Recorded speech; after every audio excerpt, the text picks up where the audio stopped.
ഓം കൃഷ്ണായ വാസുദേവായ ഹരയേ പരമാത്മനെ പ്രണതക്ലേശനാശായ ഗോവിന്ദായ നമോ നമഃ. നമസ്തേ. ശ്രീമദ് ഭഗവത്ഗീതയിലെ 2-ാം അധ്യായമായ സംഖ്യായോഗത്തിലെ 30-ാമത്തെ ശ്ലോകം വരികൾ സഹിതം തുടരുന്നു. ദേഹി നിത്യമവധ്യോ അയം ദേഹേ സർവസ്യ ഭാരത തസ്മാ സർവാണി ഭൂതാനി ന ത്വം ശോചിതുമർഹസി. നമസ്തേ. 2-ാം അധ്യായമായ സംഖ്യായോഗത്തിലെ 30-ാമത്തെ ശ്ലോകത്തിൽ പറയുകയാണ്, അല്ലയോ ഭാരത, ശരീരത്തിൽ വസിക്കുന്ന ആത്മാവ് അനശ്വരനാണ്. അതിനെ വധിക്കുവാൻ ആർക്കും സാധ്യമല്ല.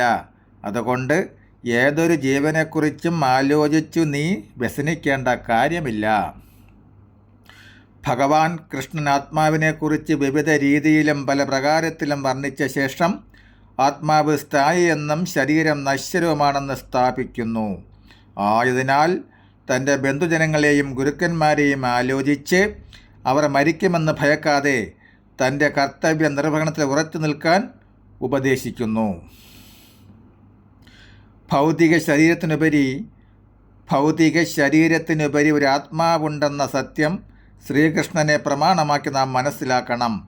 സംഭവം ഇങ്ങനെയൊക്കെയാണെങ്കിലും ആത്മാവിന് ശാശ്വതമുണ്ടെന്നിരിക്കലും ഹിംസ ആശാസ്യമല്ല.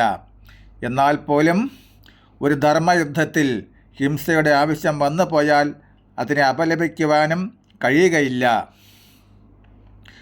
ദൈവഹിതമനുസരിച്ച് അത് നടക്കുമെങ്കിലും തൻ്റെ ഇഷ്ടപ്രകാരം മാത്രം ആകരുത്. ഈ വക തത്വോപദേശങ്ങളും ഭഗവാൻ ഉപദേശിക്കുകയാണ്. നമസ്തേ. 31-ാമത്തെ ശ്ലോകം വരികൾ സഹിതം തുടരും നാളെ.